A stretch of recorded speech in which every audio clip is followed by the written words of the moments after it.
A very good day to you all. Never stop learning, for when we stop learning, we stop growing. Said by loyal Jack Howman. Today, we all are united in this virtual platform for the webinar for the second day on the theme Explore the Possibilities Towards Better Healthcare. I, Trisita, on behalf of Lakshmi Memorial College of Nursing, welcome today's resource persons, Mrs. Veena Lasrado and Mrs. Helen Castellino, and all the delegates for today's webinar. Now, let's begin with today's webinar sessions. The topic for today's first session is Professional Values and Open Disclosure Cornerstone of Patient and Quality of Healthcare will be dealt by Mrs. Veena Lasrado. If participants have any questions, you can put it in the chat box. Now I request Ms. Sona Philip to chair the session.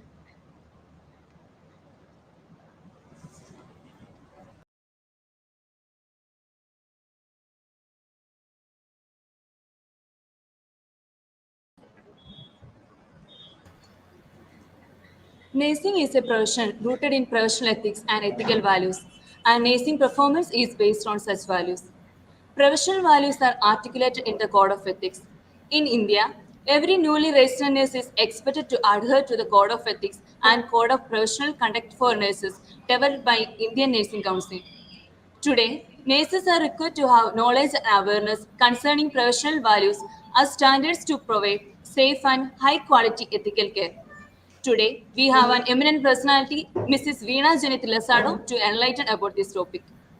Mrs. Veena Janith Lasado earned her GNM qualification in 1998, worked as a staff nurse, and completed her PSc Nursing degree from Father Mullah's College of Nursing in 2002. Later, Madam worked as an assistant lecturer at Enepoya College of Nursing. Then she completed her MSc in midwifery under Rajiv Gandhi University at SSCS College of Nursing in 2005. In 2006, she moved to midwifery under Rajiv Gandhi University for 9 years in clinical practice while completed a certificate in nursing education from University College Dublin and obtained nurse tutor registration with Nursing and Midwifery Board of Ireland in 2008. Madam earned Faculty of Nursing and Midwifery Fellowship with RCSI Faculty of Nursing and Midwifery Dublin in 2017. Currently, Madam worked as a nurse tutor and pursuing a PhD degree at Trinity College, Dublin, Ireland. Once again, I am welcoming Madam to take over the session. Good afternoon, everyone. Can you all hear me? Yes? Okay. Yes, Veena, we can hear. Yeah, okay. So, thank you, Shona, for the introduction. First, I would like to thank Madam Larissa Martha, Mrs. Shambhavi, and Sandra Maria, and Ms. Diana Lobo, and the entire organizing committee from Lakshmi Memorial College of Nursing for hosting this international webinar. I feel privileged and honored for providing me with this opportunity to present this session on professional values and open disclosure, which are cornerstones of patient safety and quality health care. Can you see my presentation? Yes, we can see, Veena. Yes, okay. So the first part of this session will focus on professional values and the second part on open disclosure, definition, principles, and legislation. During this presentation, we will see how each of them play an important role in promoting patient safety and quality healthcare, especially in the area of clinical practice, education, and research. So let's see now first professional values, its components, and its contributions towards better healthcare. As we grow, we inherit and acquire personal values and beliefs from family, friends, peers, and media, which influences our emotions, our behavior, and thoughts, which are the components of our attitude. According to University of Reading, attitude is the way of thinking or feeling with regards to someone or something, whereas belief is an idea that is accepted as true without any facts, and values are a person's own set of principles which they consider of great importance. As we know, it is difficult to see values. Values needs to be lived. So it is important to translate these values into behaviors in our day-to-day practice. Each profession has its unique value-based belief system that shapes the attitude of a novice nurse or a doctor or an occupational therapist or physiotherapist to a fully fledged healthcare professional. Now, this development of these professional values takes place such as trust, leadership, responsibility, and innovation. It happens during your professional training, or I should say, a professional educational experience, and it continues throughout the practice years. So it's something like it's ongoing. Research suggests values must incorporate always the mission and the philosophy of the healthcare organization, and it should be reflected with the standards of practice. As I said before, values must be lived. So, why are professional values important? Most of us might be familiar with this picture of an iceberg. Well, did you know only 10% of an iceberg is visible above water? Just as most of the iceberg cannot be seen or detected, likewise, each individual healthcare professional's identity, values, wants, beliefs, opinions, and convictions are internal. However, some of the capabilities which you might see it sometimes in your day-to-day practice, and it is visible only at the surface, but they're not that visible outwardly. Since values needs to be expressed in behavior, so individual need to express those values in behavior, and again I would say values must be lived. We have been discussing professional value for such a long time now. So let's see what's the definition of it.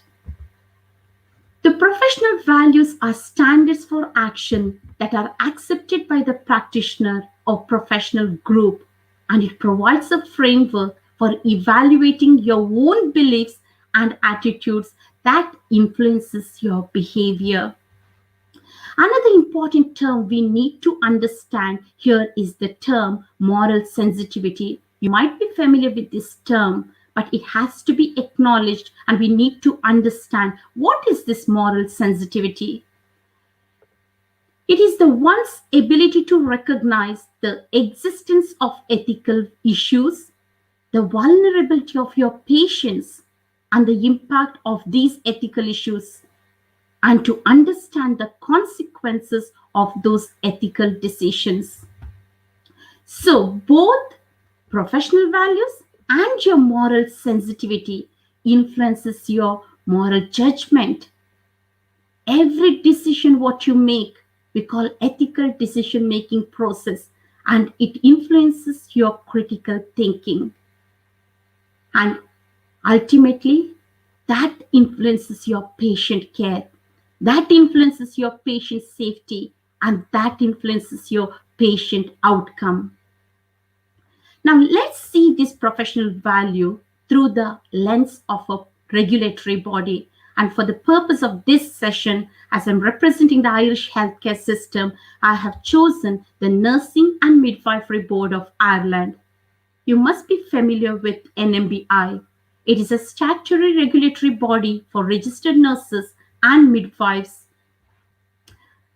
who are responsible for committing each one of us to protect our registration, to protect the public, and to ensure the integrity of nursing and midwifery practices in Ireland. So the NMBI has identified 3 core values. First and foremost is the compassion. Compassion means you're showing empathy and respect for the person to ensure that the dignity of the person is upheld at all times. The nurse and midwife upholds the trust of the person by providing care that is based on integrity, your genuineness, your kindness, your comfort, and your presence. And that should be reflected in your behavior. For example, if I have to identify the corresponding behavior which represents this value, it can be showing kindness and patience. You're being non judgmental. You're prioritizing patient's interest before yours. And you're being genuine in your interaction with the patients, with the service users, family members, and your colleagues as well. Now let's see what is the next core value, that is the care. Care means having the required knowledge, skill, and competence to connect with a person by genuinely listening to and communicating with the person, demonstrating safe, evidence based, and collaborative practice. Some of the behavior which represents these values are: you're listening attentively to your patients and their loved ones. You're encouraging an open communication and you are open to patient care, and you're open with their families as well.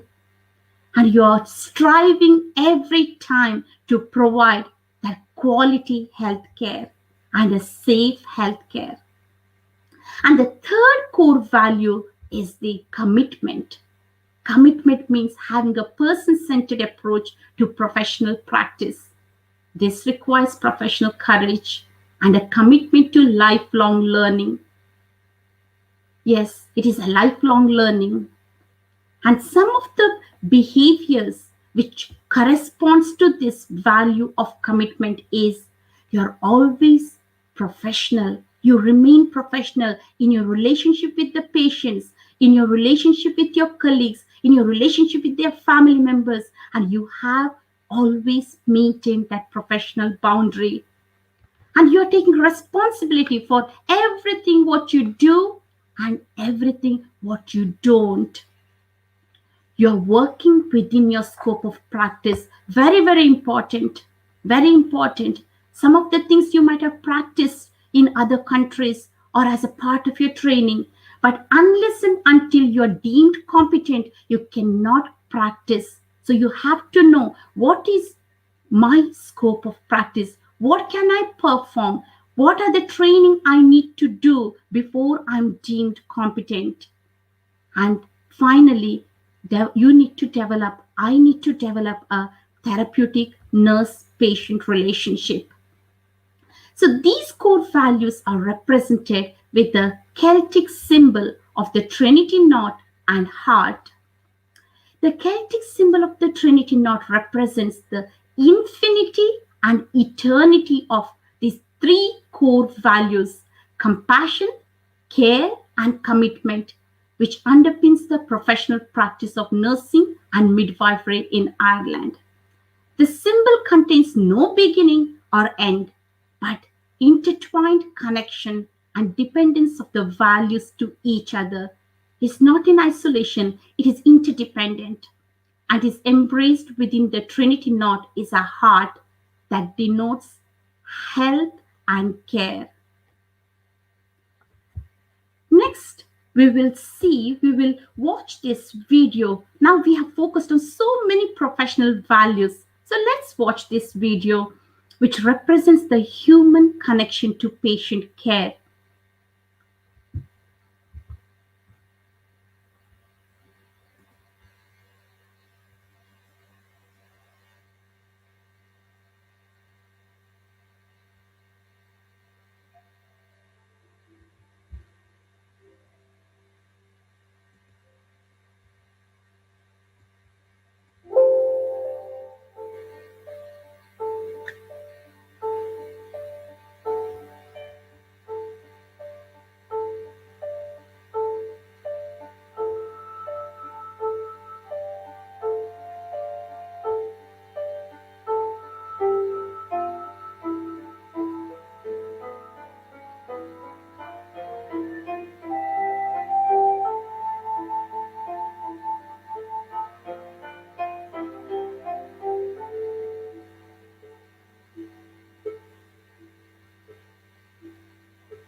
So far, we have explored how our personal and professional values influence patient safety and quality of care.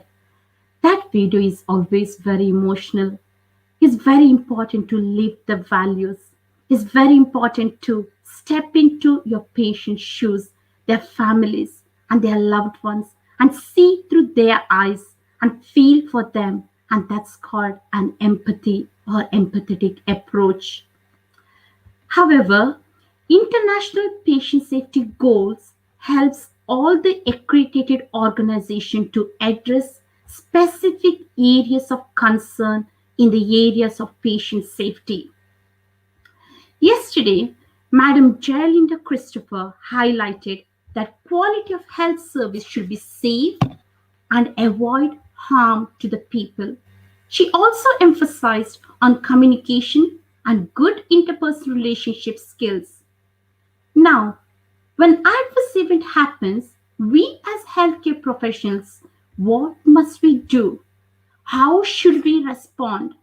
How can we still uphold the professional values? How can I maintain my patient's safety? How can I provide that quality healthcare? These might be some of the questions which might come into your mind. To address these questions, you have to travel with me for the next part of this session. That's the role of open disclosure in promoting patient safety and quality healthcare. Patient safety is the cornerstone of quality healthcare. However, with the current rate of patient safety incidents that's occurring worldwide, World Health Organization declared patient safety as a serious public health concern. You might know this fact. It is estimated that there is a 1 in 3 million risk of dying while traveling by aeroplane in comparison to 1 in 300 the risk of patient death occurring due to a preventable medical accident while receiving health care. That's according to World Health Organization 2019.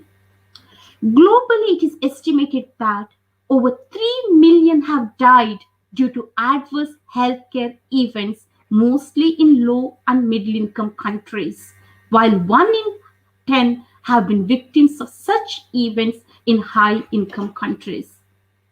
Moreover, European data suggests that 8 to 12% of patient harm occurs among hospitalized patients.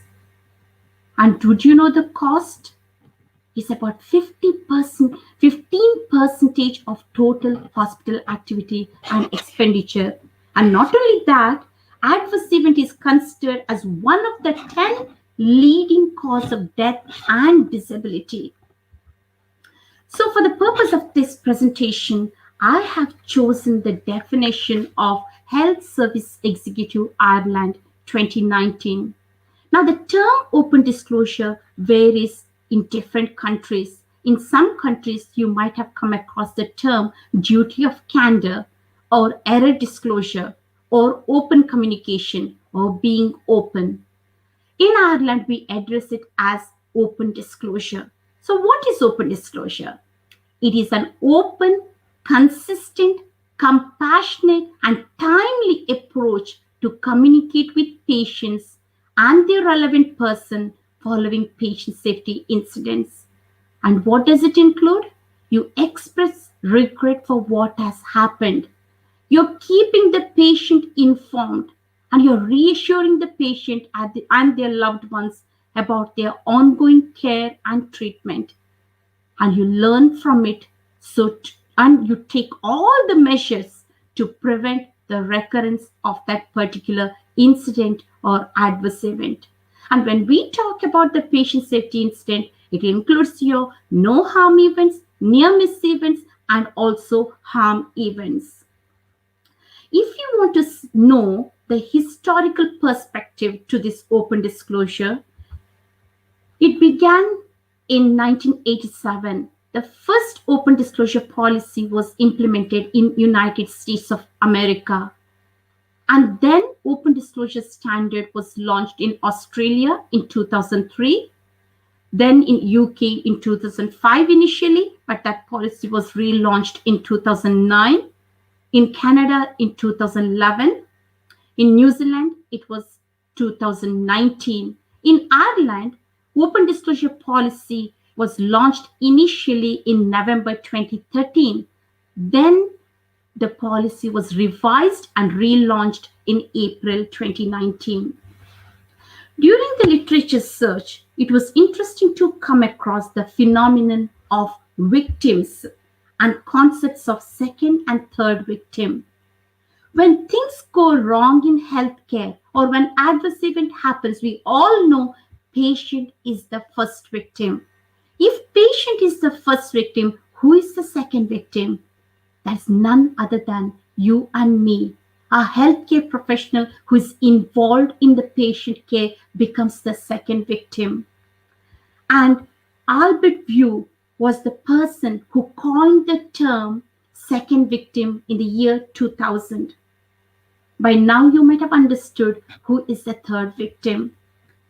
It is the healthcare organization where the adverse event occurs. They are the third victim. So we know when adverse event happens, when things go wrong, no one is spared. Each one of us become a part of it. So when embracing the culture of open disclosure, if you want to move away from the blame and shame culture, if you want to have a culture of openness and transparency, we need to embrace the 10 principles of open disclosure. And the first one is the acknowledgement. We need to acknowledge that something has happened. There is an adverse event and the impact from the incident for the patient and their family members. We need to be truthful. That means we need to stick to the facts, not to speculate. And we need to discuss with the patient within 24 hours. That's the golden rule according to Dr. Albert View. It's a window of opportunity to speak with your patients, but you need to be clear with your communication. There should be clarity. Whatever you're going to speak, avoid medical jargon. Use simple language that the patient and the family can understand you better. And the third most important principle of open disclosure is the apology. In apology, you acknowledge, you say, I'm sorry for what has happened, you express regret, and you explain, and you take all the measures to support the patient and their family members, and you travel with the family and the patient and with your colleagues. Fourth principle of open disclosure is the recognizing the expectations of service users. We should deliver no less to our patients than we would expect for ourselves or for our loved one. This is the golden rule according to Dr. Lucian Leape. In other words, you put yourself into someone's shoes when things go wrong. What would I feel if it was my mother, my father, my child? How would I react? What explanation I would ask? We need to step into their shoes and recognize their expectations. And the fifth principle is the professional support. When things go wrong in healthcare, it is hard on the healthcare professional. So you and me, as a line managers, as a head of the department, instead of blaming, instead of shaming the person, we need to support the person who is the second victim of this adverse event. And we need to support them throughout the process of this, maybe going as a part of this open disclosure process. Next one is the risk management and systems improvement. Sometimes there might be an incident review, or you'll do the learning and you take appropriate measures so that it won't happen again. And it normally happens through the risk management department within your hospital. And seventh principle is the multidisciplinary responsibility. It's very important to know that it is a team support and multidisciplinary approach to incidents and open disclosure. But not to blame and shame the other discipline. And the eighth principle is the clinical governance. You need to have a support from top management, which is head of the department, it can be, or head of the hospital. So you need to have a policies and guidelines protecting the open disclosure, or how to carry out these meetings, who needs to be involved, when it has to happen. And the most important, another principle is the confidentiality. Very important to maintain the confidentiality of the patient, family, and the healthcare professional. And you constantly communicate with the patient and the family members so that they know that the care is not compromised, the care is continued, and the cycle goes on. And these are the 10 principles of open disclosure. In Ireland, we have following legislation in relation to open disclosure of patient safety incidents.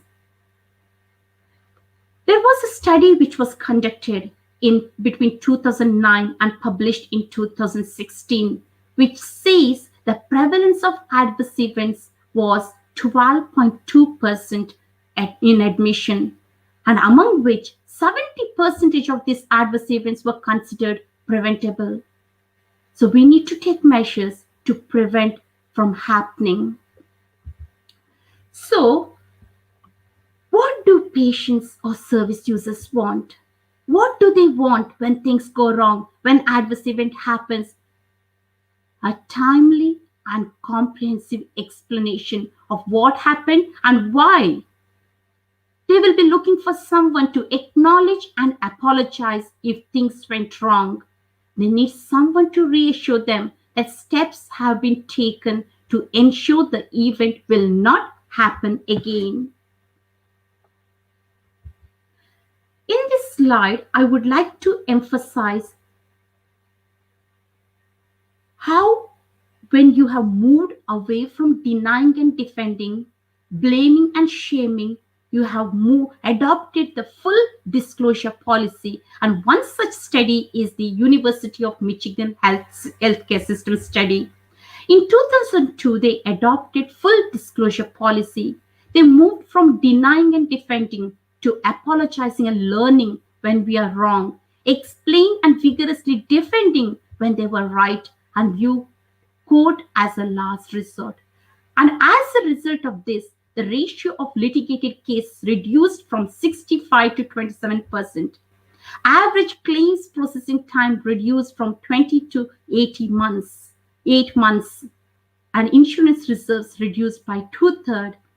Average litigation cost was more than half, and they were able to invest this in patient safety initiatives. So we can see that number of healthcare systems across the globe have embraced the open disclosure and have seen the benefits from it.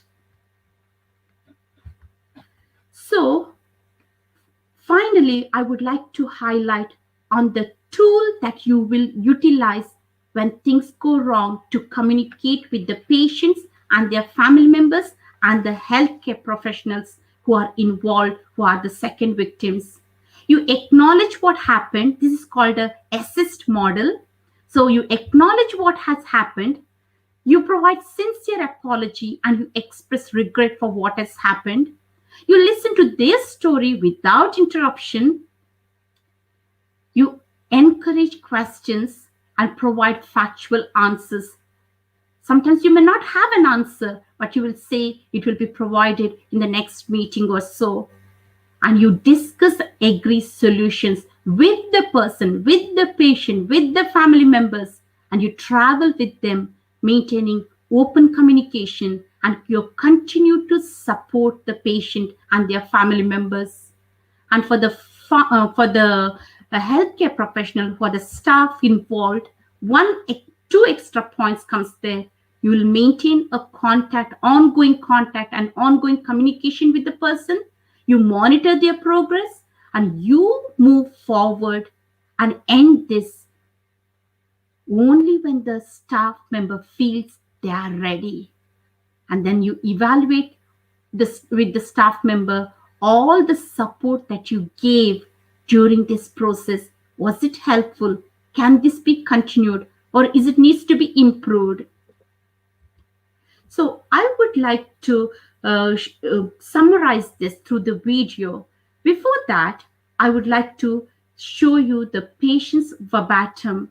This is Mrs. Margaret Murphy. Actually, this is patient's mother, and I have quoted her own words. Her son Kevin died in 1999 due to series of misdiagnoses, lost opportunities, inappropriate medical care, and his condition was treatable and his death was preventable. Margaret and her family struggled to get answers to explain why he died, and they were forced to take legal actions to get answers. And the process took 5 years, and they were compensated in millions. But they donated that to two charities. And this is and she said, it was never about the money. It was always about getting answers. It was always about getting an apology, acknowledging it, reassuring that this would not happen again to another person. Today, Margaret has dedicated herself as an international advocate for patients in relation to patient safety. And this is what she has to say to you and me. Open disclosure is not about blame. It is not about accepting the blame. It is not about apportioning blame. It is about integrity and being truly professional. And the reason you hold our lives in your hands, and we as patients want to hold you in high regard. I have a couple of references here, and if you have any questions, you can ask me. I'll stop sharing the screen and I'll share that video which summarizes everything what I have said so far in relation to open disclosure. Just bear with me for a moment.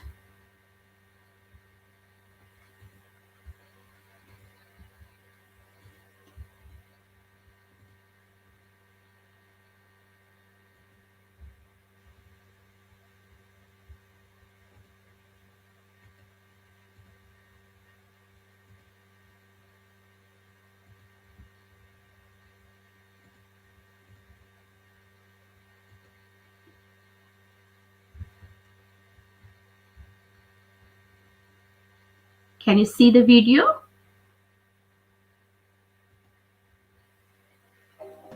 Yes, Veena, we can.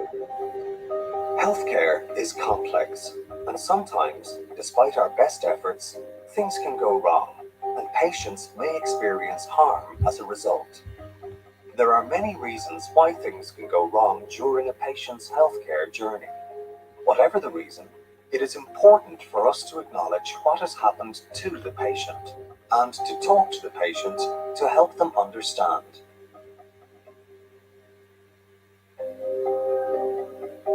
Open disclosure describes the open, honest, empathic, and timely way we communicate with patients when things go wrong.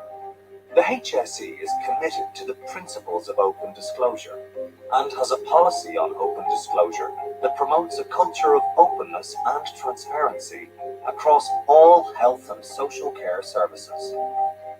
Open disclosure improves patient safety and quality of care through organizational learning. It reflects the values we aim to live every day in our health services. Open disclosure.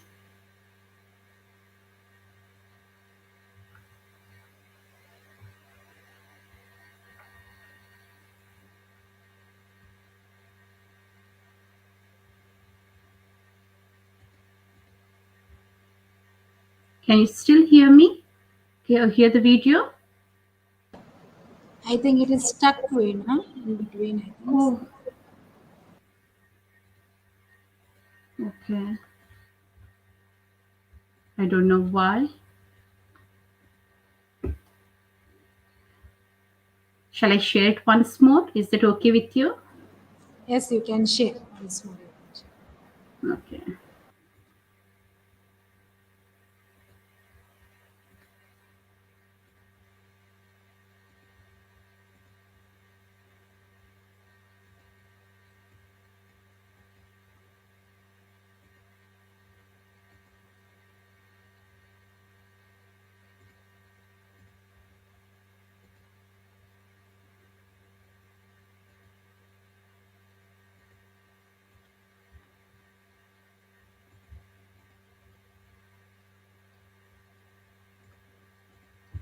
I don't know, due to maybe some technical issues, I'm unable to share the video here. I'm sharing it, but it's not coming through.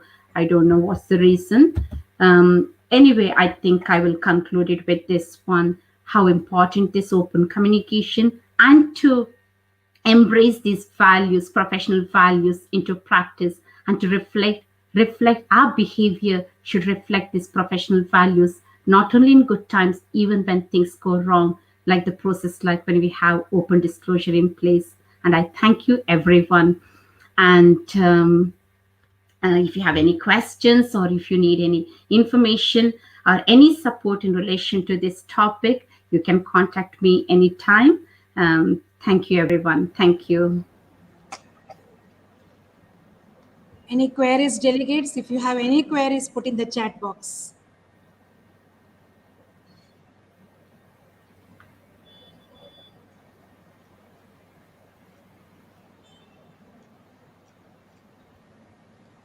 I think no queries.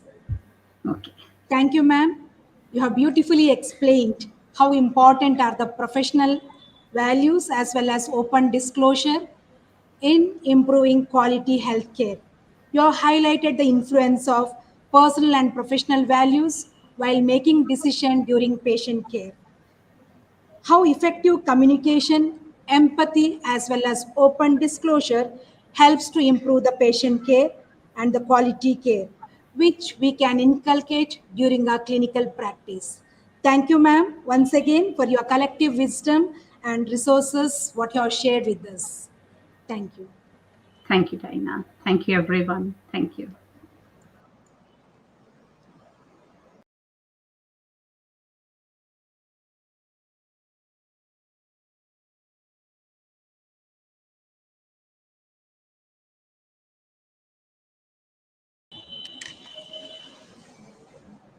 Participants, let us refresh our minds with the MCQ.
MCQ link is given in the chat box. 3 minutes are given to you to fill that link.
Later, after the second session, answers will be shown to you so you can clarify your answers.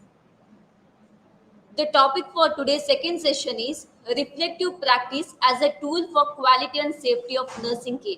Will be dealt by Mrs. Helen Castellino. If participants have any question, you can post it in the chat box. Now I request Miss Anju Francis to chair the session.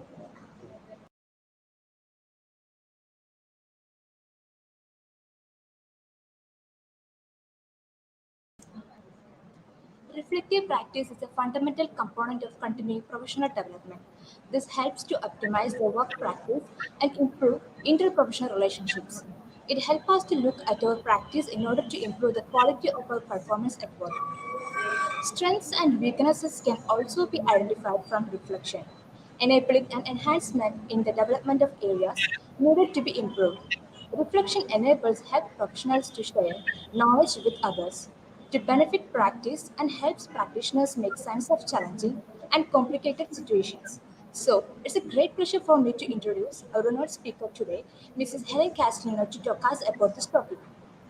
Mrs. Helen Castellino earned her BSc Nursing qualification in 2000 from Father Muller's College of Nursing and then worked as a clinical instructor cum staff nurse at Father Muller's charitable institutions from 2000 to 2002. Later, Madam accomplished her master's in maternal and child health with first rank in the first academic year and third rank in the final year under Rajiv Gandhi University at Father Muller's College of Nursing in the year 2004. After that, Madam worked as a lecturer at Enipoya College of Nursing for 2 years. Later, Madam moved to Ireland and worked at Coombe Women and Infants University Hospital since 2006 on different roles as Clinical Midwife Manager 1, Clinical Midwife Manager 2, while completing a postgraduate certificate course in healthcare education in the year 2016 from the University College of Dublin. Presently, Madam works as a Clinical Midwife Manager 3 since 2019 and also a Practice Development Coordinator at Coombe Women and Infant University Hospital from March 2021. In addition to this, Madam also completed QQI 11.6 Team Leadership Course, Quality Initiative Project as a part of Lean Healthcare, Certified Lactation Consultant from IBCLC, attended course on Assisted Reproductive Medicine at Santati, Center for Reproductive Medicine, Mangalore, India, Certificate in Basic Computer Course, SIFT India from NIIT. I once again welcome Madam to this webinar and request you to take over this section. Good afternoon, everyone.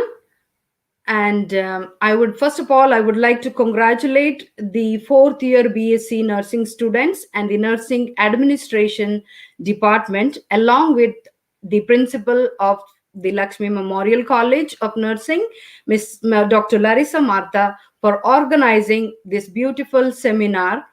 And I sincerely thank you for giving me an opportunity to be a part of this webinar. Let me just set up with my slides.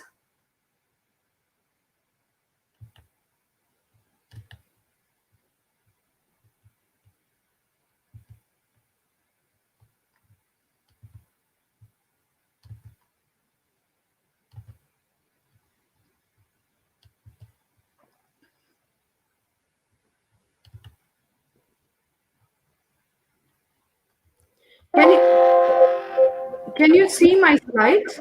Yes, it is visible. Okay. So in today's session, I would like to take you all through the reflective learning from clinical incidents, a tool for improving quality and safety in healthcare.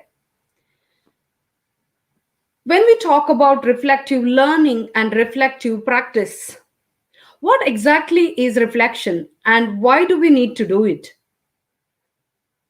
First of all, we have all heard that we learn from our experiences.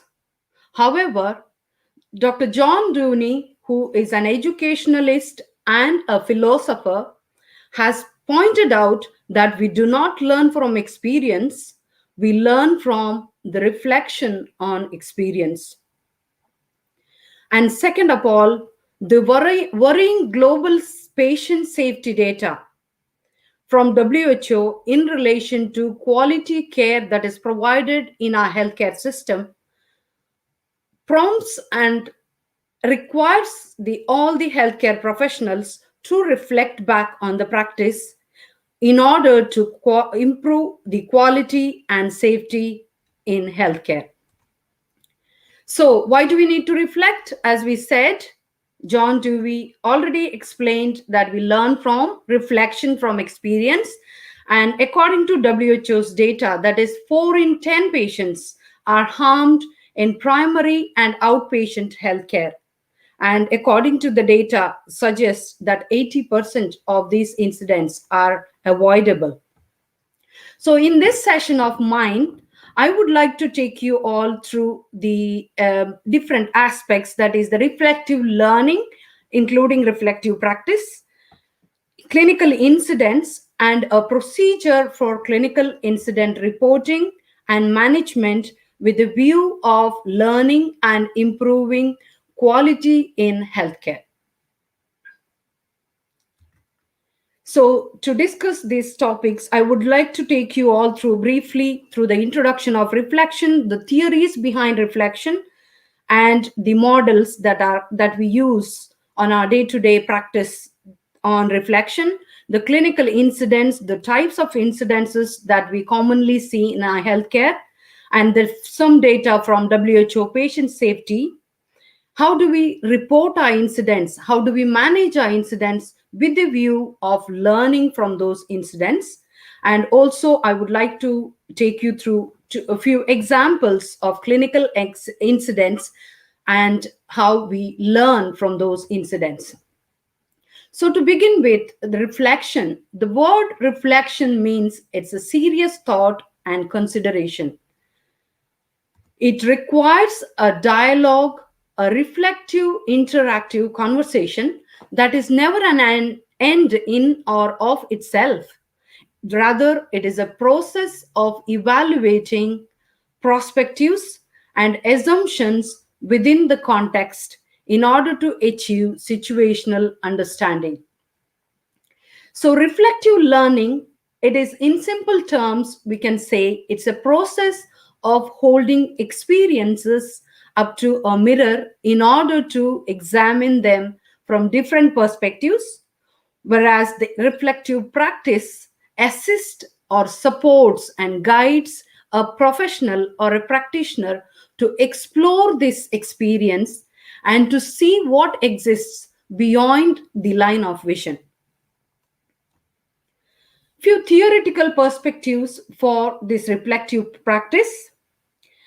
Great educationalist John Dewey, he is the founder of experiential learning, and in his theory of experiential learning in education, he stresses and he strongly grounded a scientific process of reflection where he explains looking back, analyzing, and seeing events in a wider context to develop new knowledge.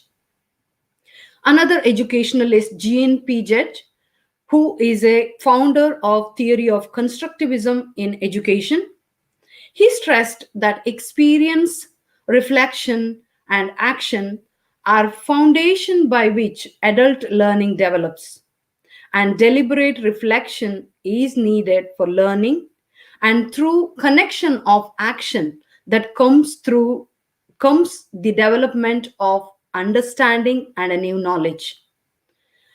And also David Cope, who believes in experiential learning, he describes reflection as a dialogue of thinking and doing in order to become more skillful, and the goal of promoting innovation and professional excellence.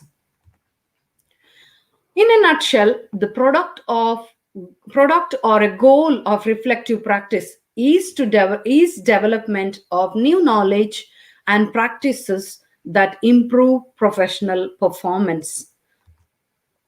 So looking into few reflective models, there are numerous models have been proposed and have been used over the years by different educationalists. Having said that, we probably might not be able to be inclined or be liking one single reflection, because one single model might not be applicable or easier version to use in every situation. So depending on the situation, depending on the experience, we might have to use a variety of models. I would like to just discuss few of the outstanding models in reflective practice. One of them is David Schoen's reflection in action and reflection on action. So reflection in action means a practitioner or a professional thinks on his feet as he is experiencing that situation or an incident, and his reflective thought guides his next step in that same experience. Whereas reflection on action, a practitioner who looks back on the experience that has just happened or encountered and analyzes with a view of generating new knowledge which could be applied and trialed upon in the similar encounter in the future. John Driscoll gave a simplest model of reflection, that is with three whats. What happened, what, so what, and what next. So what happened is a description of the factual description of an incident or an experience where we have the opportunity to clearly look back without assumptions, describe our experience. So what helps us to gives us the opportunity to analyze the various theories and the knowledge that we already have to apply to review this particular incident and reflect on, and finally to synthesize or to conceptualize a new knowledge. What next guides us to propose a new action plan or to be prepared better when we come across a similar situation in the near future. The another model that I would like to explain here is David Cope, who also is a founder and a believer in experiential learning. He believes that a professional can learn through the four steps. For the learning to happen, there should be a concrete experience.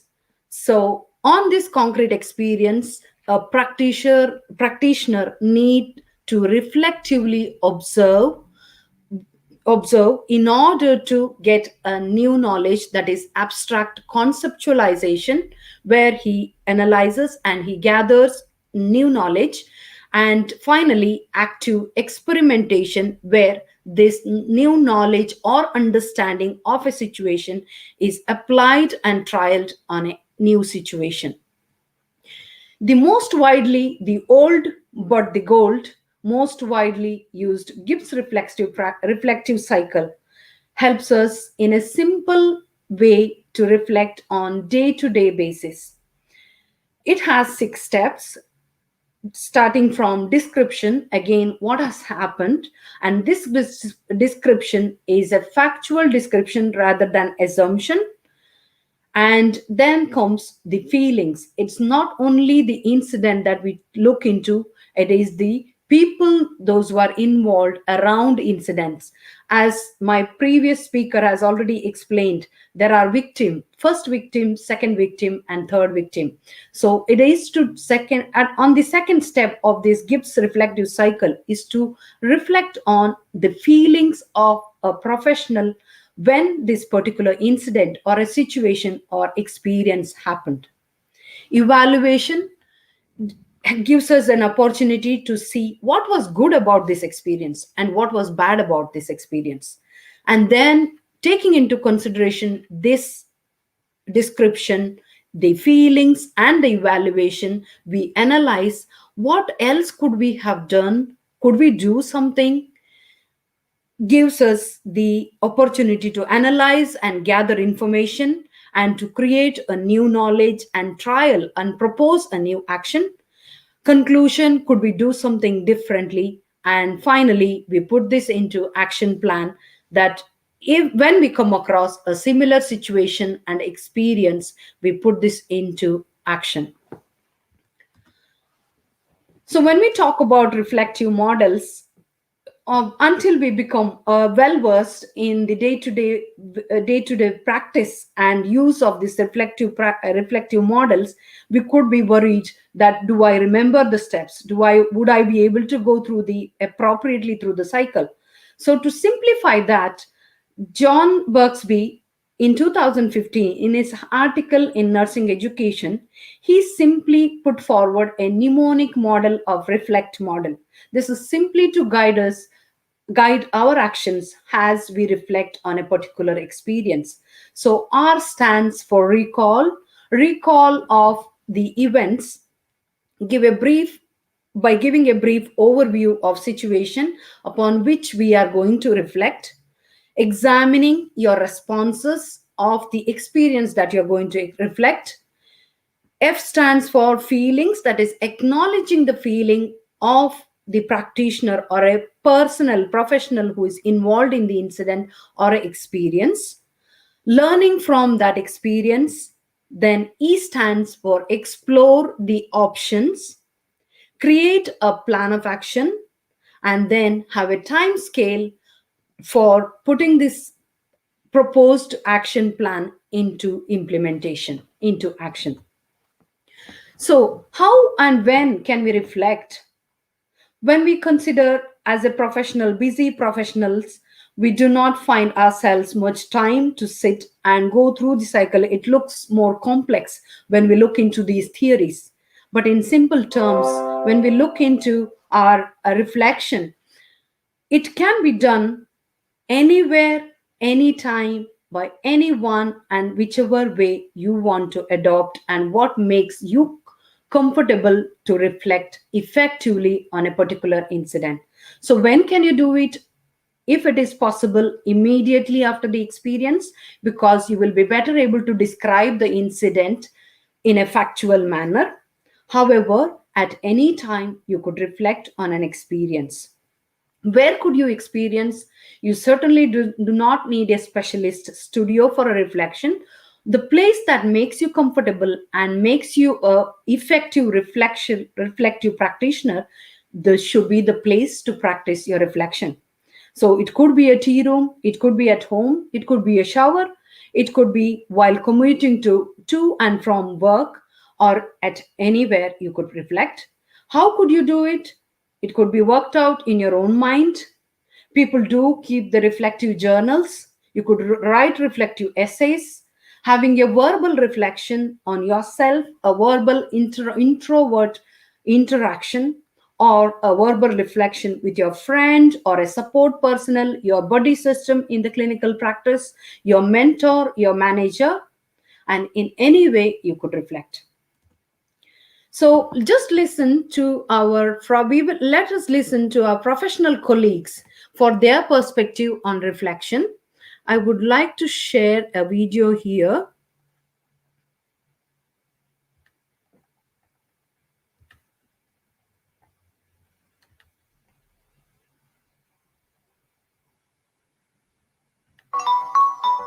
Can you see this video playing? Whether it's reflecting, self-reflection, We can't see that. colleagues and peers, The screen is not visible.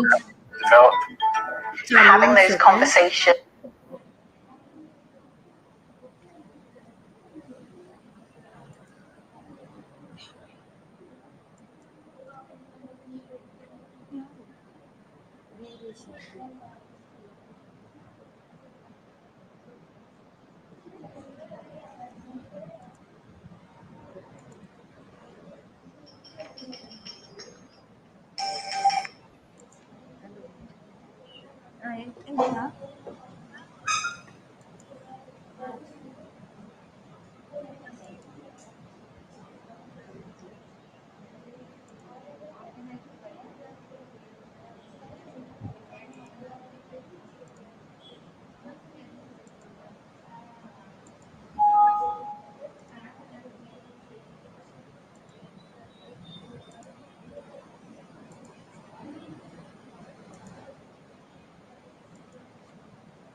Can you see the video now? Whether it's reflecting, self-reflection.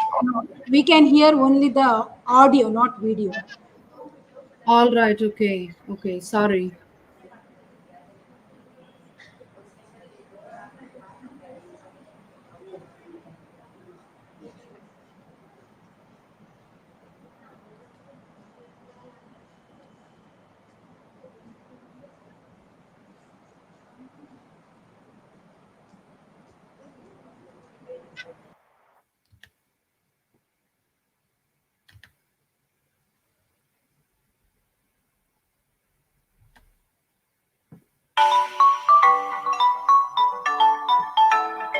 Whether it's reflecting, self-reflection, or reflecting, discussing with my colleagues and peers. Can you see my That's the way I'll learn video and now? develop. No, only audio. Conversations, Oh, sorry. being really open and honest, know what things went well, but also Don't.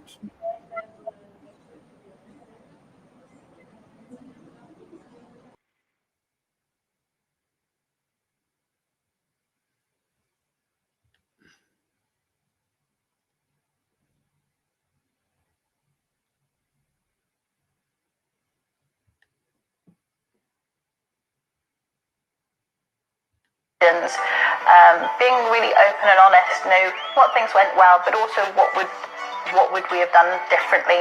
Everybody reflects differently, but I reflect inwardly and sort of think, how might I have done that better? Did I approach that in the right way? Can I go We can hear only audio, not video. and communicate with this person? Do I need help from another? Okay, sorry. I am stuck for sharing, I think, in that case. Can I just play the audio? Okay. Um,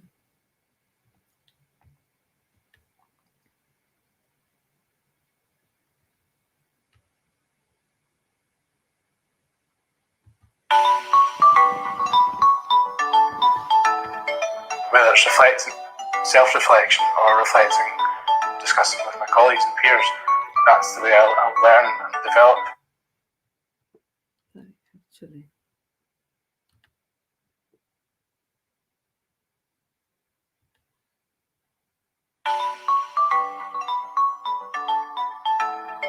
Whether it's reflecting, self-reflection, or reflecting, discussing with my colleagues and peers.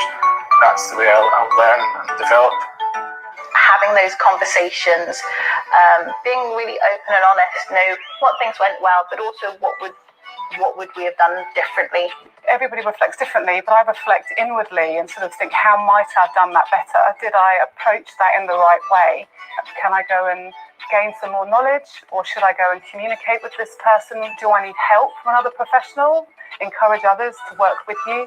You have to be very aware of your professional boundaries, so to reflect on that as well. I think a common one would maybe be supporting a student on placement. So maybe there's been an area that they've not fully understood. Maybe you felt as if you weren't explaining it as clearly as maybe you could. So a good time to reflect is to think, are there other ways in which we can learn about this topic, or I can teach this topic so it's a little bit more accessible? It's great at that point just to jot a few things down. There are quite a few reflective tools. So as you're kind of going home on the bus, for instance, you can then start tapping in a few bits and pieces as well. Or I use the notes on my phone a lot as well. I try to keep a journal, a working journal, write at least once a day. I'll try and pick a patient and talk about the type of care that I've given them, look at my plan that I made for them, try and question it and see if there's other ways I could have done it. CPD Now, which is the Society of Radiographers tool for CPD, recording and reflection. After something's happened, I'll jot down a few details, go back to it, look at my learning objectives, HCP objectives. These are all kind of laid out on the platform. Sometimes something that didn't seem, like greatest CPD achievement, maybe just a new thing that I saw at work or a presentation that I went to. When I actually take the time to look back on it and reflect on it, you can see how it plays into the standards that you're looking to achieve. We reflect professionally throughout our working day, throughout our working year, but also when we have our annual appraisal, that is a real time for reflection overall. And again, that is about that really meaningful conversation. It's not necessarily about the documentation, although that does prompt memory, for me, the most effective way to reflect is having those conversations and having people ask me the questions, why did you do that? What would you have done differently? What did you like about it? Having it with a team member that you trust.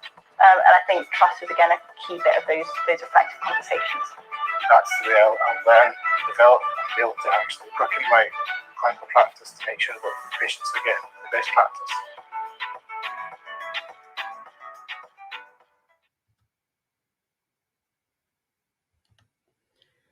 Sorry about that. I don't think technically the video went well.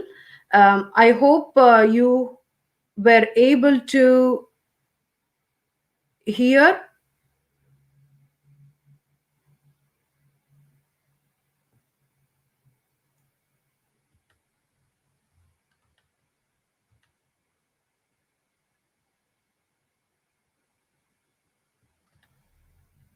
Sorry, can you hear me? Excellent, we can hear. Sorry. So moving on to the clinical incidents, I would like to take you all how the clinical incidents happen and how do we report, manage them. So clinical incident is an event or a circumstance that resulting from healthcare which could have or did lead to unintended harm to a person, loss or a damage. So the burden these clinical incidents bring it to our healthcare is every year millions of patients suffer or die because of unsafe or poor quality healthcare. Some of the patient safety situations causing most concern globally are medication errors. They are the leading causes in the healthcare. The healthcare associated infections, around 7 to 10% of patients suffer from healthcare associated infection. Unsafe surgical care procedures, unsafe injection procedures resulting in spread of bloodborne viruses, the diagnostic errors which can occur about 5% of adults in outpatient care, unsafe transfusion practices, the radiation errors, sepsis where we fail to identify at the earlier stage, and the venous thromboembolism is the most common and also a preventable cause of patient harm. So when we look into these adverse events or the incidents, why do these incidents actually happen? The healthcare is ever changing with the emerging research and the scientific advancements. Increasing complexity in healthcare setting that will make humans more prone for mistakes. And in healthcare, we deal with human beings with unique identity and their own complex needs. The people, whom we meet in the healthcare setting, are vulnerable. And nursing is a practice-based discipline. When we practice to err is human, and expecting flawless performance from a human being working in a complex high-stress environment is unrealistic. Some of the key facts from the WHO patient safety, some of them have been already discussed by my colleague, Ms. Veena, and also I think from yesterday's. Just briefly to take you through, the occurrence of adverse events due to unsafe care is likely one of the 10th leading cause of death and disability in the world. In the high-income countries, it is estimated that 1 in 10 patient is harmed while receiving patient care, and on reviewing those, nearly 50% of them are preventable. Each year, 134 million adverse events occur in hospitals in low and middle income countries, and due to unsafe care, resulting in 2.6 million deaths per year. Globally, as many as 4 in 10 patients are harmed in primary and outpatient health care. Among them, up to 70 to 80% of them are preventable. The OECD countries, that's the Organization for Economic Cooperation and Development. There are about 38 countries in that organization. According to their data, the 15% of the hospital activity and the experience is a direct result of adverse events.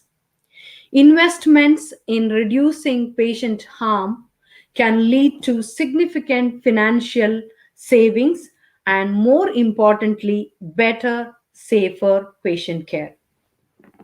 So, what do we do is to learn from the incidents, we need to report incidents. Incident reporting is a method for improving safety in healthcare.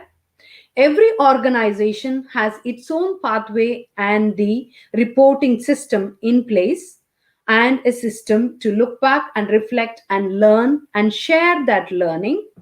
As T.S. Eliot is quoted as saying, it is the journey that matters, not the arrival. Fact about an incident. Any incident that we deliberately considerate and investigate, the causes for an incident are rarely the fault of any individual staff member. Rather, it is described with a Swiss cheese model where there are lots of holes in lots of sections. May it be when we take into consideration our healthcare, may it be a organizational influence, it's a working environment, it's the stress, it's the staffing, it's the protocols, the guidelines that we have in place, a supervision, adequate supervision if we have in place, or preconditions, and also ultimately the unsafe act which ends up in the occurrence or the active error. So the leading causes or the contributing causes are called the latent errors, and the active error is the actual harm that reaches to a patient. I intend to show another video here to see a medication incident. I will try my best to share again.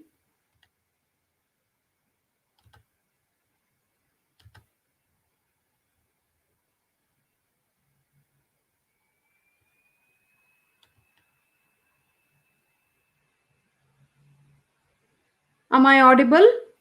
Is the video seen? No, I think Helen, you have to go for share video. Sorry. Share video.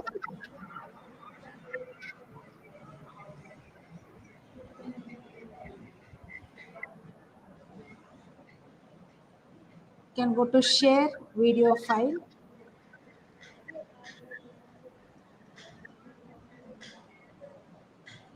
Share video file.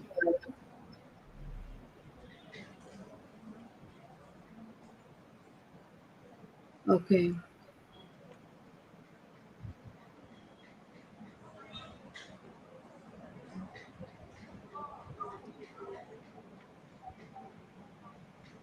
Sorry, I'm lost in this.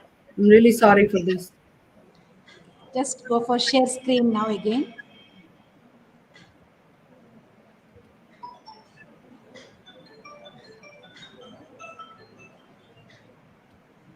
Window. I want to share this.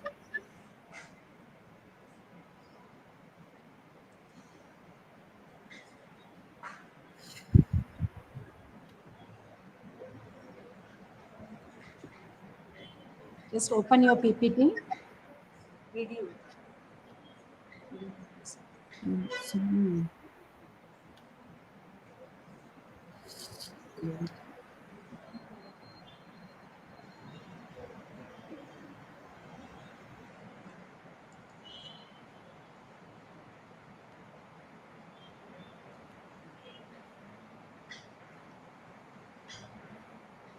Share screen.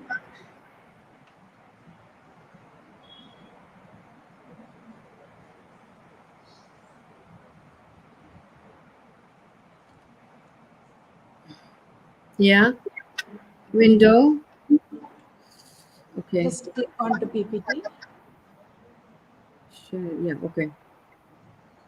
Okay, I'll try to show the video in here. Is this visible now? Yes, I think you can play. Okay, thank you.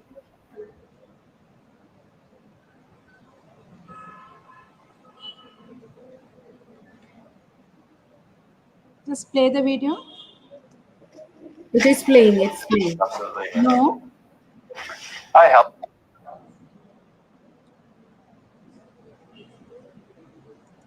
Can you not see the video playing? No.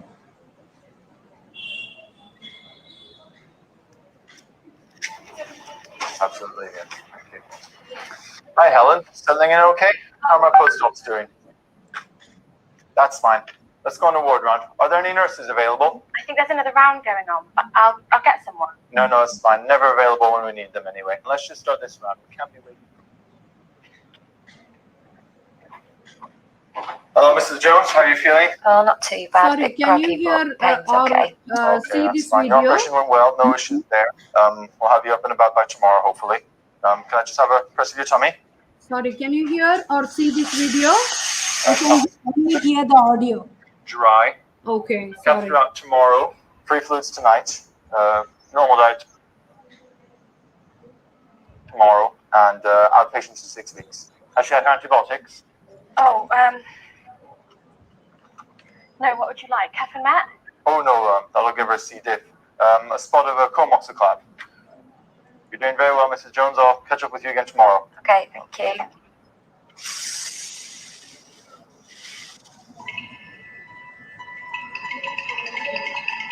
Tachi-jutsu is your honor embodied, your will revealed.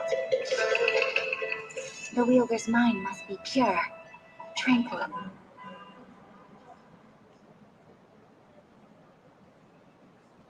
I think now you can share your PPT.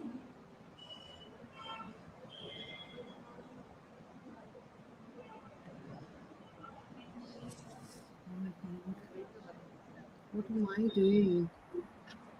Just share your PPT. Share screen. You want me to share Please, yeah. PPT? My PPT should be. A second.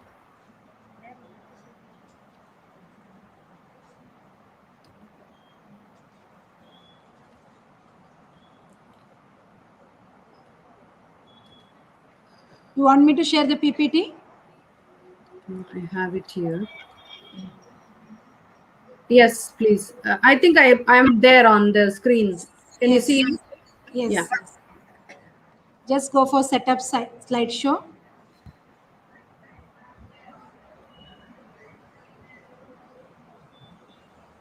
Second option. Up. Setup slideshow. Yeah. Browse individual window. Okay. Share screen. Yes. Okay. Thank you.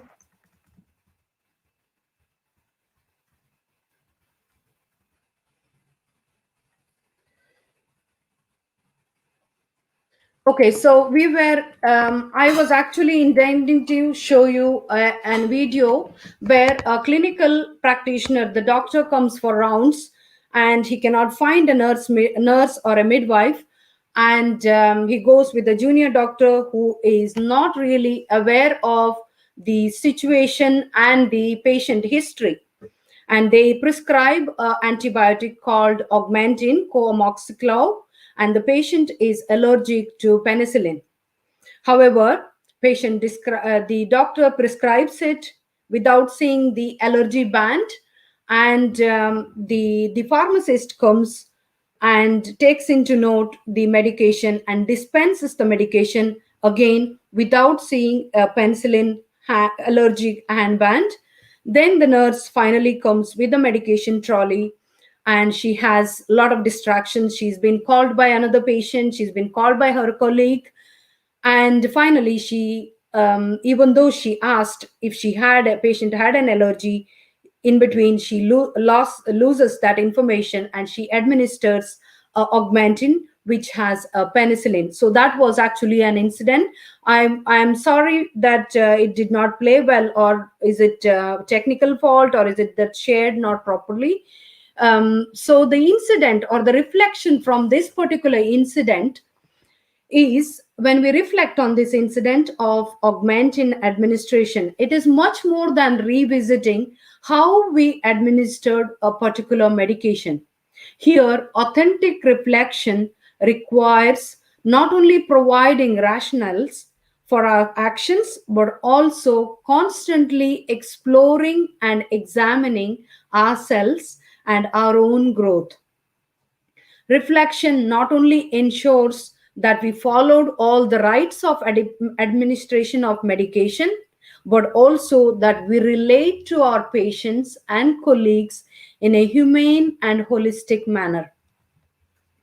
So, incident reporting, shifting our goal of incident reporting from focus on learning rather than on the outcome.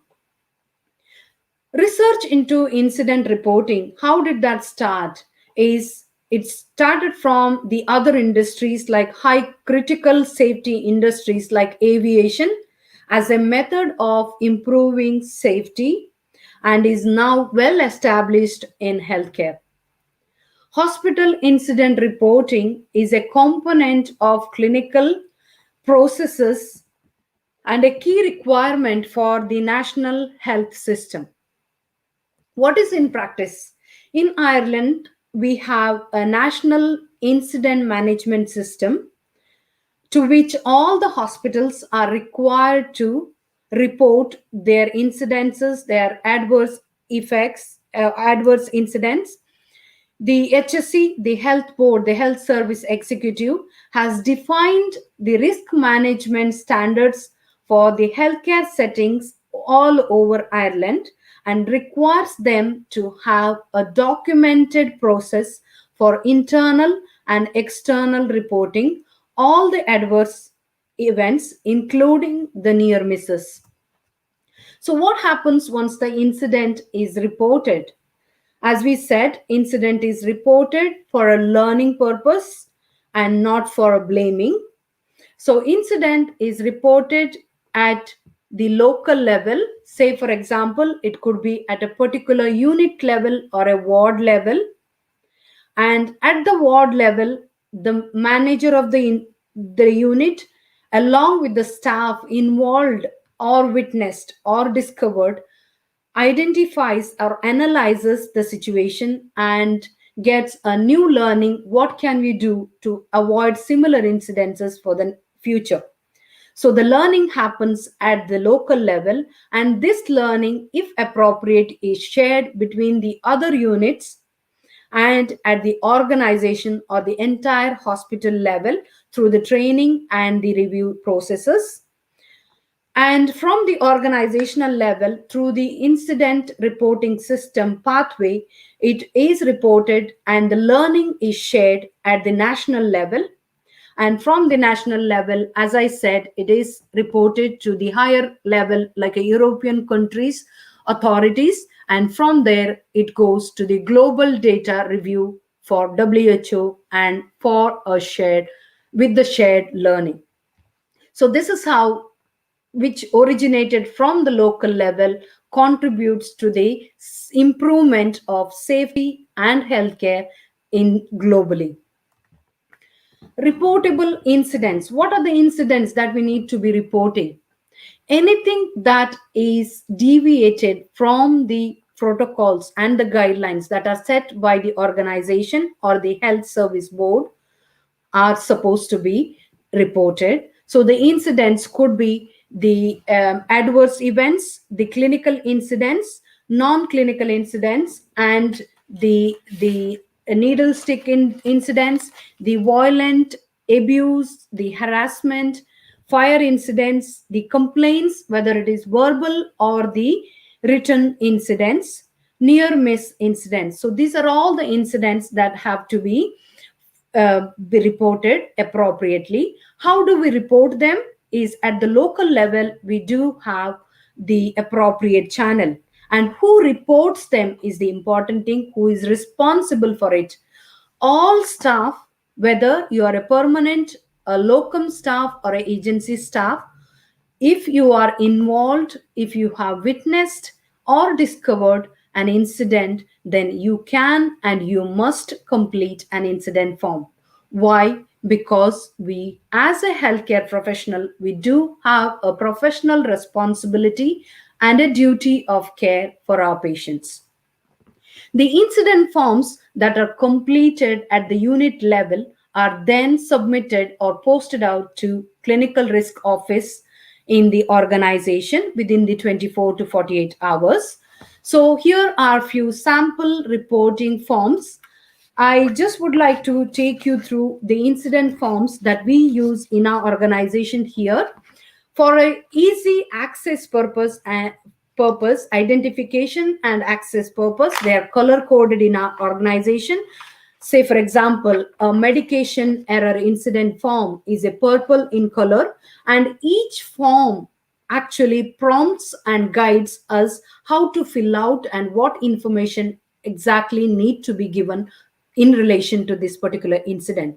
So the incident medication reporting incident, there is a clinical incident form in relation to what incident exactly. There are options to choose, or if not, you have a space where you can write in the additional or a other incident that has happened. Then we have a non-clinical incident form, anything that has not clinically harmed a patient but could serve as a latent error to harm actually ultimately the patient, which are green in color in our organization. The pink forms, again, the forms that we use in our organization for the theater incidents and the reports. The verbal complaint forms, the white in color, if a patient wanted to complain about the system or a care that is given to her on a day-to-day basis, or a particular professional that she wanted to report, we need to take a document, need to have a documentation of that particular incident. So once these incidents are reported at the local level, as I said, each organization has its own pathway for dealing with those reported incidents.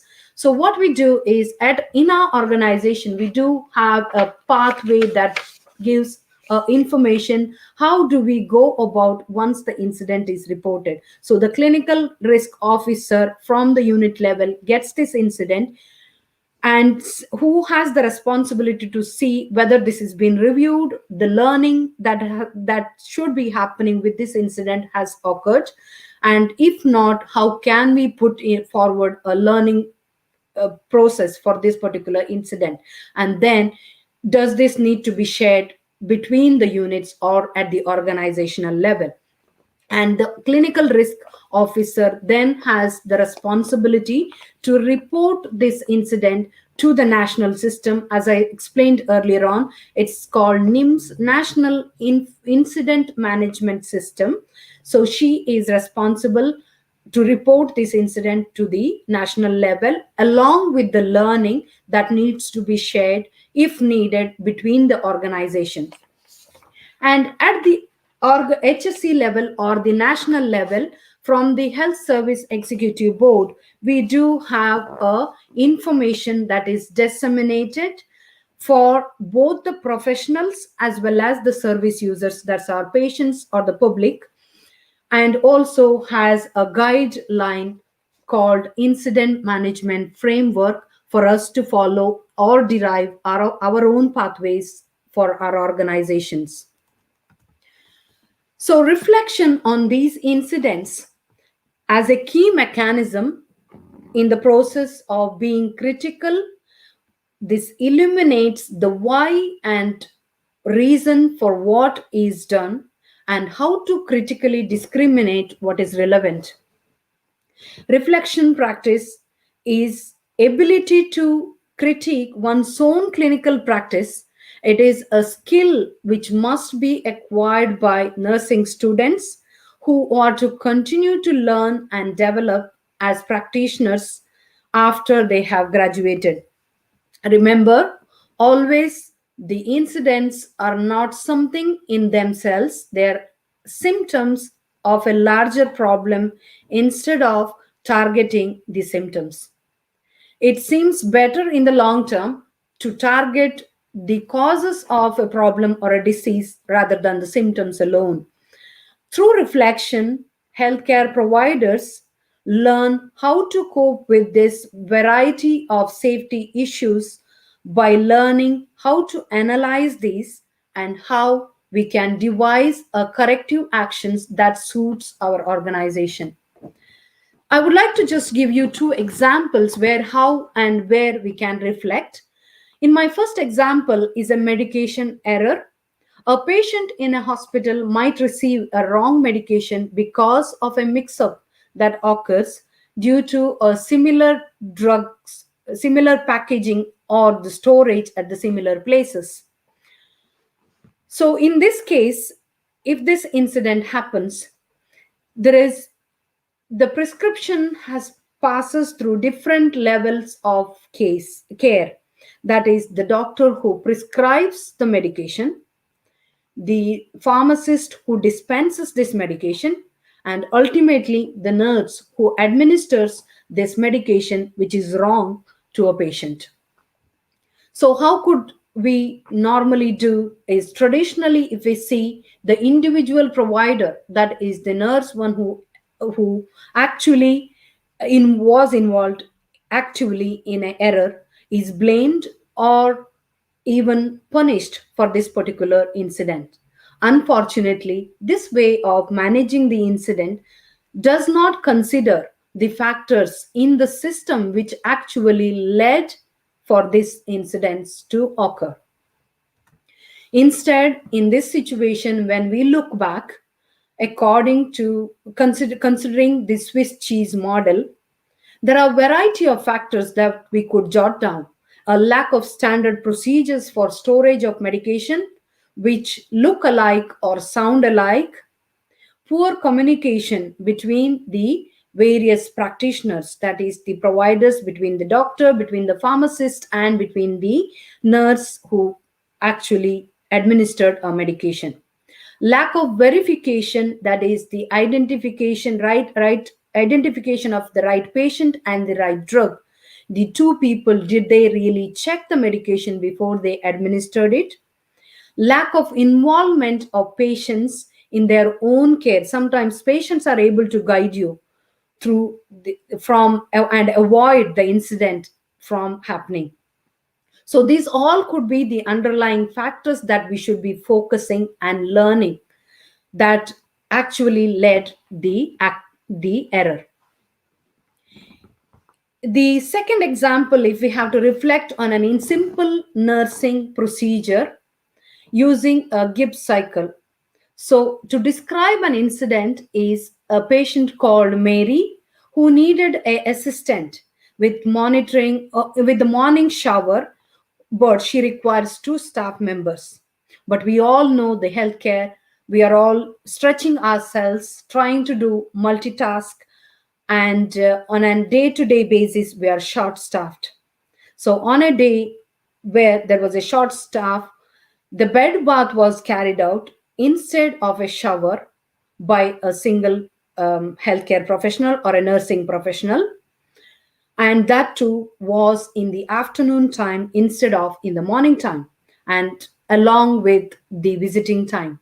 So what happened because of this incident is her visitors had to wait for the visiting time.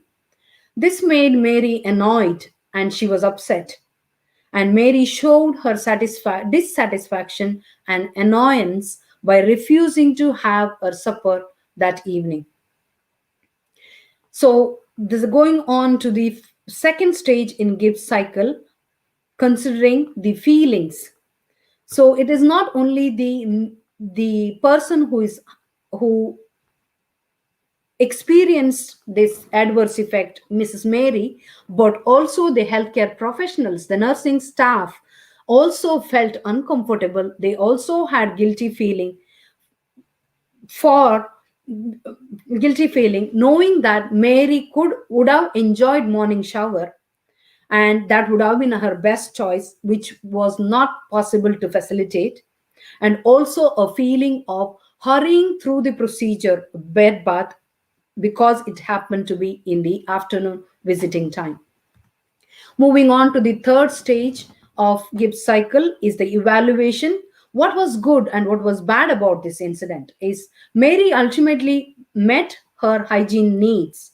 However, it was affected both Mary and her visitors. That is, and the cause was simply a short staff, the management issues. The client's routine was disrupted here. Individual rights were ignored and no choice was given for a patient. So analysis, what we see in this is client and her visitors ultimately suffered the inconvenience and obviously annoyed, and they were expected to cooperate with the plan, which caused emotional distress to them, anxiety, and also annoyance to Mary and her visitors. So conclusion, what can we learn is issue regarding this change of plan could have been explained or discussed with Mary early in the morning, that we were not able to facilitate the morning shower. However, we will make our best, try our best to give you the hygiene, to meet your hygiene needs, and the visiting time should have been considered, and it's so that the visitors were not kept waiting, and it could have given a more quality time for Mary with her visitors. So what is our action plan that we learn, the take forward, the learning from this particular incident is to pre-plan and prioritize our care every morning. Yes, we know that we are short staffed. So how can we plan around our care or the services for that particular day around our time frame that we have? So include Mrs. Mary in this plan and decision making.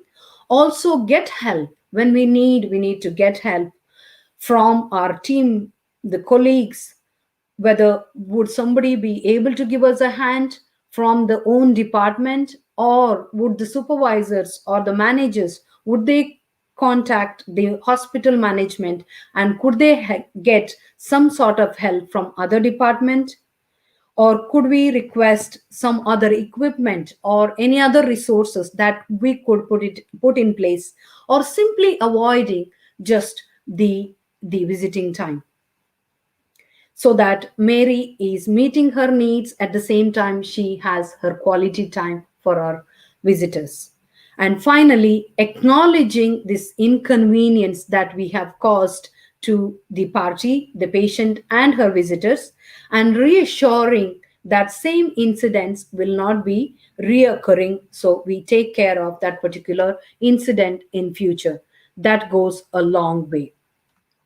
So in conclusion, reviews on clinical incidents and reflective learning used through these incidents is a way to create both individual and team opportunities to improve personal, team, and organizational effectiveness. Thus, serve as a tool to deliver safer, better patient care and improved service user and staff experiences of care. Thank you. Here are a few references that I have. You can go through. And on that reflection, any questions?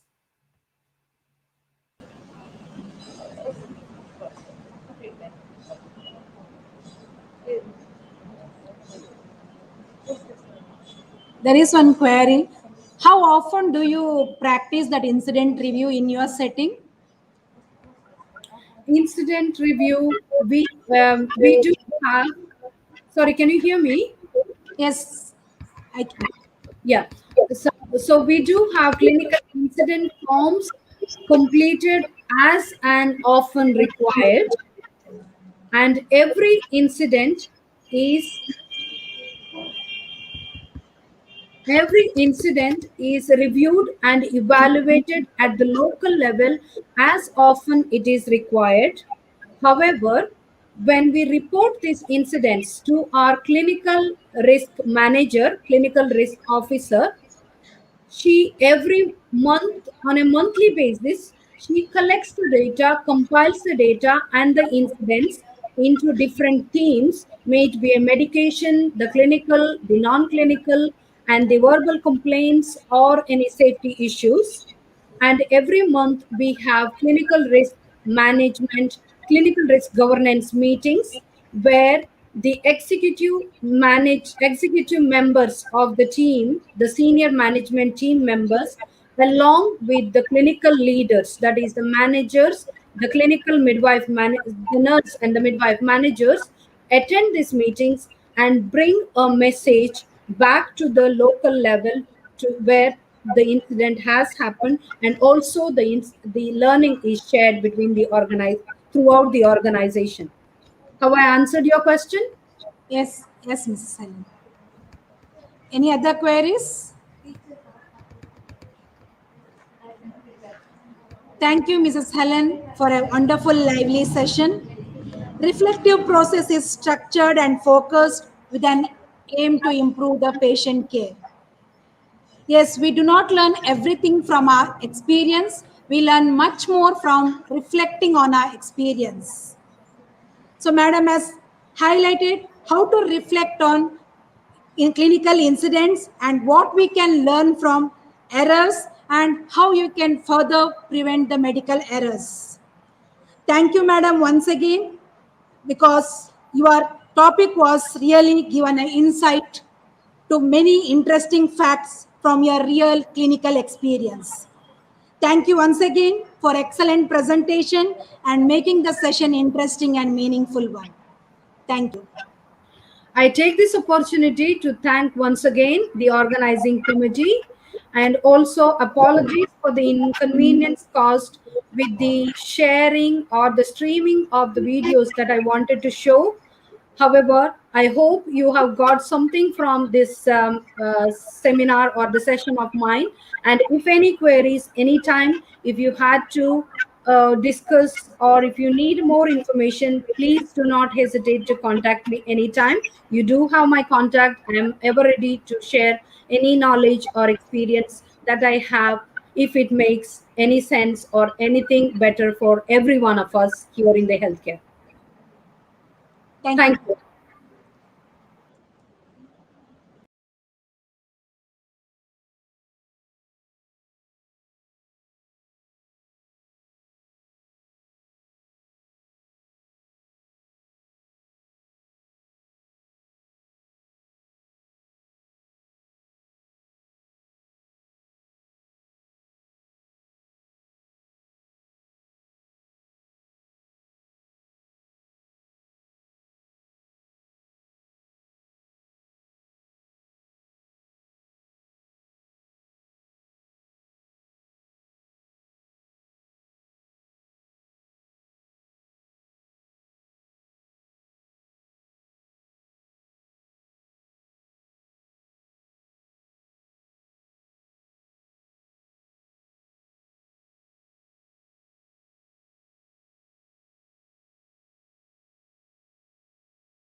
Now I request all the delegates to fill the post test. Link will be given in the chat box.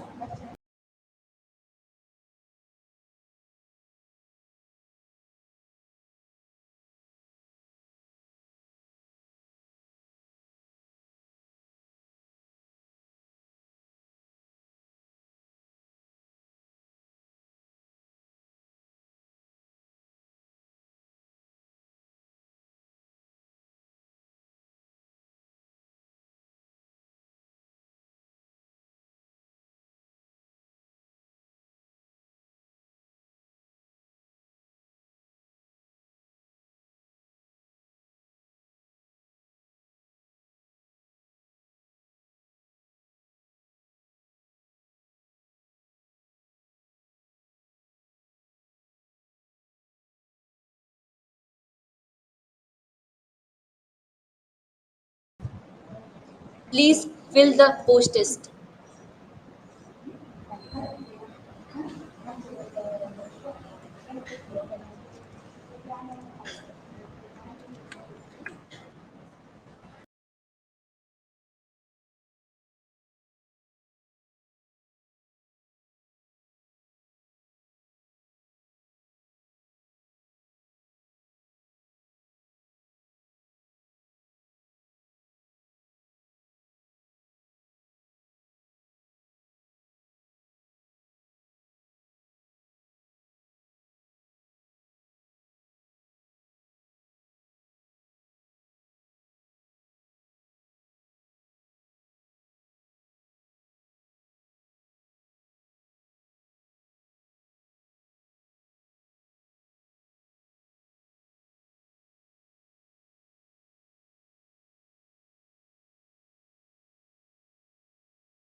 Winning is not everything, it is the only thing, said by Vinci Lombardi. Now we are here to announce the winners of poster competition. First of all, I congratulate all the participants of poster competition. Second place is backed by Mr. Don Joske, Amala College of Nursing, Thrissur, Kerala. First place is backed by Mrs. Yasli Varghese, Amala College of Nursing, Thrissur, Kerala. Congratulations to the winners.